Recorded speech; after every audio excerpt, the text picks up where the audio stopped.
l'affirmation de Meghan Markle selon laquelle elle a oublié qu'un assistant royal a informé les auteurs d'une biographie non autorisée sur elle et le prince Harry a été décrite par un juge comme un malheureux oubli.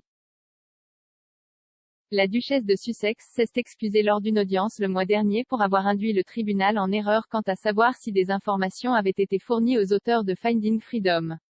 La cour d'appel a appris comment Meghan avait demandé à Jason Knauf, alors secrétaire aux communications, de partager des détails avec Omid Scobie et Caroline Durand, bien qu'elle ait insisté plutôt sur le fait qu'elle n'avait pas contribué.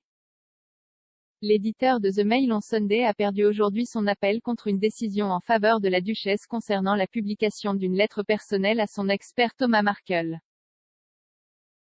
Dans sa décision, Sir Geoffrey Vos a présenté les excuses de Meghan au tribunal en novembre.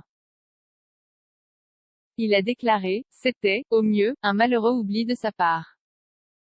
Meghan a poursuivi Associated Newspapers Limited (ANL), également éditeur de Mail Online, pour 5 articles reproduisant des parties d'une lettre personnelle et privée adressée à Monsieur Markle en août 2018. La duchesse a gagné son procès plus tôt cette année lorsqu'un juge de la haute cour a statué en sa faveur sans procès complet. ANL a fait appel de cette décision et, lors d'une audience de 3 jours en novembre, a fait valoir que l'affaire devrait être jugée sur les réclamations de Meghan contre l'éditeur, y compris la violation de la vie privée et du droit d'auteur.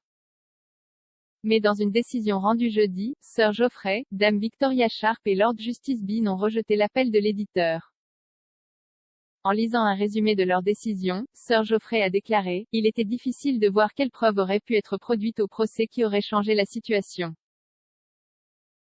Le juge était aussi bien placé que n'importe quel juge de première instance pour examiner l'article du magazine People, la lettre et les articles du Mail on Sunday pour décider si la publication du contenu de la lettre était appropriée pour réfuter les allégations contre Monsieur Markle. Le juge avait décidé à juste titre que, même s'il aurait pu être proportionné de publier une très petite partie de la lettre à cette fin, il n'était pas nécessaire de publier la moitié du contenu de la lettre comme l'avait fait l'ANL. Dans une déclaration après la décision, Meghan a déclaré « C'est une victoire non seulement pour moi, mais pour tous ceux qui ont déjà eu peur de défendre ce qui est juste. Bien que cette victoire crée un précédent, ce qui compte le plus, c'est que nous soyons désormais collectivement assez courageux pour remodeler une industrie des tabloïds qui conditionne les gens à être cruels et profitent des mensonges et de la douleur qu'ils créent. » Dès le premier jour, Jay traitait ce procès comme une mesure importante du bien contre le mal. L'accusé l'a traité comme un jeu sans règles. Plus il traînait, plus il pouvait déformer les faits et manipuler le public, même pendant l'appel lui-même, rendant un cas simple extraordinairement alambiqué afin de générer plus de gros titres et de vendre plus de journaux, un modèle qui récompense le chaos au-dessus de la vérité. Au cours des presque 3 années qui se sont écoulées depuis que cela a commencé, Jay fait preuve de patience face à la tromperie, à l'intimidation et aux attaques calculées. Aujourd'hui, les tribunaux ont statué en ma faveur, encore une fois, confirmant que The Mail on Sunday, propriété de Lord Jonathan Rothermere, a enfreint la loi. Dans une déclaration de témoin, Monsieur Knauf a déclaré que le livre était discuté de manière routinière, qui avait été discuté directement avec la duchesse à plusieurs reprises en personne et par courrier électronique.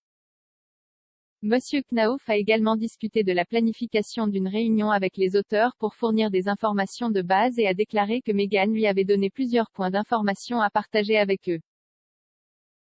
Dans sa déclaration de témoin, la duchesse s'est excusée d'avoir induit le tribunal en erreur quant à savoir si Monsieur Knauf avait fourni des informations à Monsieur Scobie ou à Madame Durand. Elle a déclaré « J'accepte que Monsieur Knauf ait fourni des informations aux auteurs du livre et qu'il l'ait fait à ma connaissance, pour une réunion qu'il avait planifiée avec les auteurs en sa qualité de secrétaire à la communication. L'étendue des informations qu'il a partagées m'est inconnue.